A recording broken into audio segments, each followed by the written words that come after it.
This is Talk Business and Politics with Roby Brock. Welcome to today's Talk Business and Politics. It is Monday. I'm with John Brummett of the Arkansas Democrat-Gazette. Always good to see you. Good to be here. Did you have a good weekend? I did. Yeah. Uneventful. How about you? Somewhat eventful in that it was Father's Day, and so my kids took me out to eat, and we have a puppy. Oh. And he kept me up all night last night. So Yapping, on the hour crying, from 1:30, yapping, barking? yipping, barking, squeaking. What kind of puppy? A little Yorkie Terrier. Oh, He's yeah. all of about 10 ounces, Well, maybe sweet. 12. So That's sweet. I'll bring him around to you. I'll show you a picture sometime. Yeah. You'll fall in love with him. Well, sure I will, because I'm well known for We were loving going to name dogs him more than Brummett, people. but the kids would not agree to that one, so well- we named him Winston instead. So Okay, Brummett would have been better. Maybe the next one. Be a good name for a dog. but it depends. There'd probably be some people that like to kick dogs that would love to name their No, dog no, Brummett. There'd no, be some that like to pet dogs and rub their bellies, and they might call them Brummett too. So which one would you prefer to be? We need to get to today's discussion. This is broken down. We have. Let's talk about the big news of last week. Sarah Huckabee Sander announces that she will be departing the White House press secretary role at the end of this month, returning to Arkansas. Expressed some interest, and the president certainly encouraged her to think about running for governor in the state of Arkansas. Will Sarah Huckabee run for governor in Arkansas, do you think? Well, goodness, Roby, what is this, 2019? We're looking, there's a lot We of can't things. get too far ahead of ourselves. There are a lot that could happen between now and then. However, based on current situation, based on the dynamics as I see them at the present time, I think she has an abiding, rich, active interest in running for governor. What would be her advantages for running? Run through the laundry list of things that she would bring as skills to that particular position or assets. Well, just the political assets would be largely the political affiliations. She has been, in many ways, the face and voice of a president who among the Republican primary electorate in Arkansas has an 86% approval rating in your last poll. This is good. When you're going to run in a Republican gubernatorial primary in Arkansas, and the man for whom you work, who has an 86% approval rating and is followed by zillions on Twitter, publicly tweets that he thinks you'd be a great governor and hopes you'd run, and he didn't do that in a vacuum. She surely wanted him to do that. The Huckabee name is still magic in Arkansas among Republicans, even though Mike Huckabee has left the state, even though he's become sort of a even more polarizing figure. There's still great goodwill in the Arkansas Republican Party and among independent voters too for him in Arkansas. So there's that. Then there's her own skill. She's a celebrity in her own right, and she also has political talent. You know, she was campaign manager for Bozeman. That's right, 2010. I think she and her husband were consultants in some way for French Hill. French Hill has some association there. I know she put together a big late season rally for French Hill in a Conway downtown park when they thought Pat Hayes might give him a little trouble. She brought in Dad and Tom Cotton, and everybody spoke. So, and she's had success as a consultant. She is Ouachita Baptist Republican clique. She's big in that.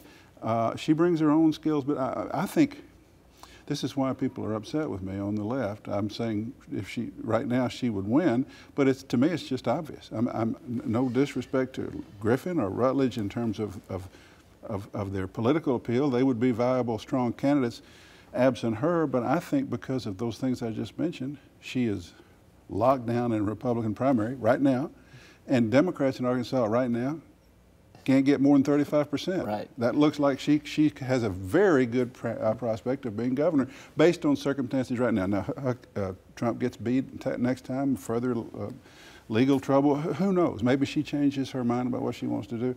But you asking me now based on the dynamics currently in place, that's what I see. Is it a liability for her that she probably does not understand how state government functions particularly well? That is something that's a function of budget, as you well know. You've got DHS programs that kind of dominate a governorship. You've got economic development. You got to have some skills there in development. She doesn't have any of that experience. She doesn't know some of the subtleties of the state budget process, does that work against her possibly, and maybe to someone else's advantage in a Republican primary? I'm going to say no. And I'll get the best example of a person who ascended to the governorship, who got through it for 11 years and created a pretty decent legacy for progress and pragmatism. Her father, I think after 11 years he didn't know much about the state budget. I mean, and no offense, I think he's a communicator. He's not a technician. He liked to say, I'm not the chemist, I'm the pharmacist. In other words, y'all go make the drug, I get over here and sell the drug. Legal drug, right. Legal drug. So I think, and he understood that. So no, I don't think so. I think that's what you use against her, that her qualifications are not appropriate to the job. We've had a series of really accomplished, detail-oriented, effective leaders, well, a series, two, BB and Asa Hutchinson, and people maybe... Asa's skill set in state government was not particularly strong. He's got it now, don't you think? Yeah, I agree, he has it now, but he had a learning curve. He had run major federal agencies and been deputy director of an even more massive, a vital, new startup federal agency. So he had that kind of experience, and she doesn't have it. Her experience, I said in the column yesterday, she has been a trusted inside aide to the wildest president of modern times. The Washington Post says she talked him down from some things, that he took her into the Situation Room for occasional things without any resume that I could tell, and that he's on the phone to her every morning wanting to know why he's being treated so poorly in the press. I think, though, in modern politics, she's got, I mean, as Bubba McCoy says, being governor of Arkansas is a snap after doing that. But yes, if I were Tim Griffin and running against her, I would say, I've been doing an apprenticeship for 8 years. I know how this budget works. I've studied human services. This is an administrative, managerial, detail-oriented job. That's the deal. But in politics, celebrity, name ID, Trumps right now. Yep. In Arkansas. All right, let's talk about another political topic of the last week, and that is Jeremy Hutchinson and some pretrial hearings last week. The Democrat Gazette reporting on that in great detail. We learned a few things we probably wish we didn't know about some stuff. What is the legal strategy that you think Hutchinson's deploying at this point in time versus cutting some sort of deal with the feds? Well, I'm loath to speculate on that except for the one part that's obvious. The first and the most meaty charge is the one in Little Rock, which has to do with a pretty strong set of facts. That he took campaign money and used it for personal purposes, that he committed wire fraud in doing it, that he didn't report all of his taxes. That's where his vulnerabilities are. The second indictment, bribery for taking a retainer, is, while ethically horrible, legally not as locked down. Dubious. Well, I wouldn't say dubious, because I wouldn't say dubious. I would just say that, you know, lawyers have been taking retainers for years in the legislature, and that's not a lay down hand. I think these charges in Little Rock sort of are, and so what do? You try to suppress them. And he's saying, hey, you can't use this stuff. This was a laptop stolen from me and given to you by this most colorful girlfriend, former girlfriend.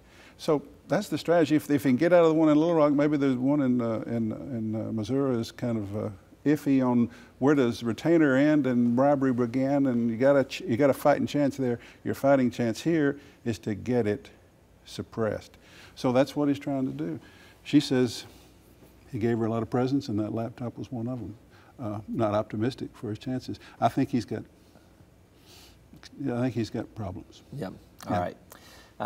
Lastly, let's talk about casinos in Arkansas. Here's my question to you. Where are you more likely to go to the next casino first? Will you, John Brummett, will you go to Hot Springs Casino, West Memphis Casino, Pine Bluff Casino, or Pope County Casino?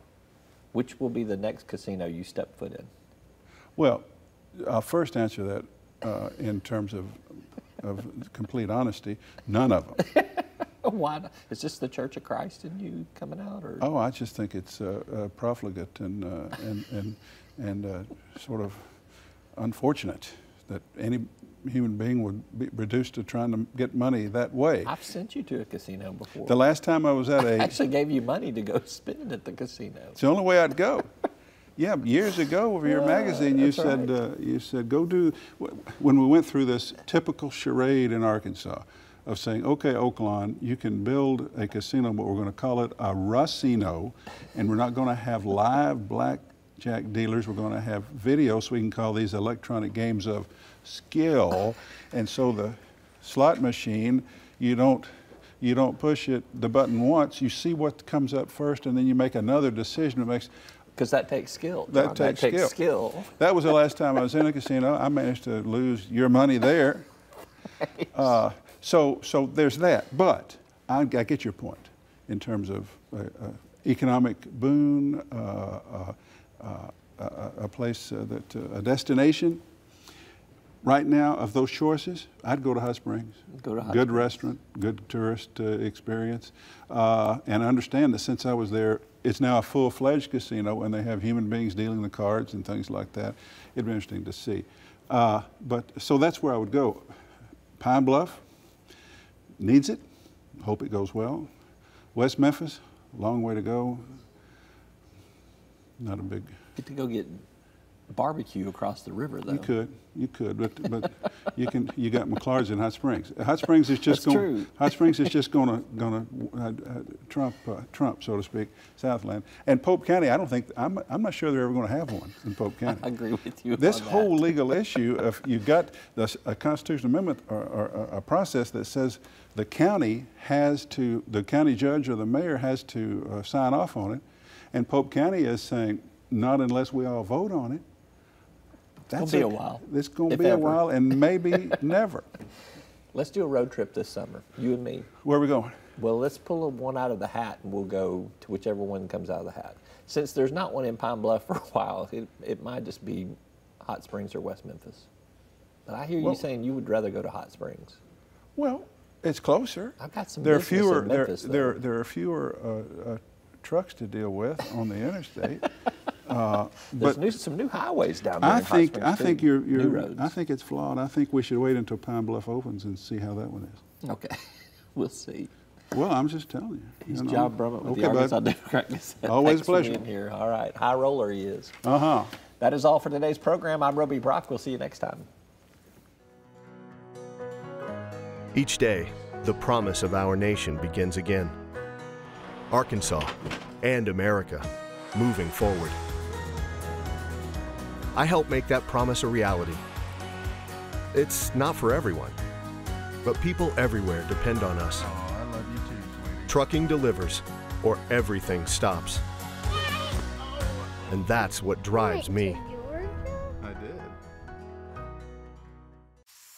You'll find us at the end of a lot of long country roads, covering over 60% of the great state of Arkansas. Our 17 electric distribution cooperatives are working day and night to provide reliable, affordable power to over 500,000 homes, farms, and businesses, just like yours. The Electric Cooperatives of Arkansas, your local energy partners.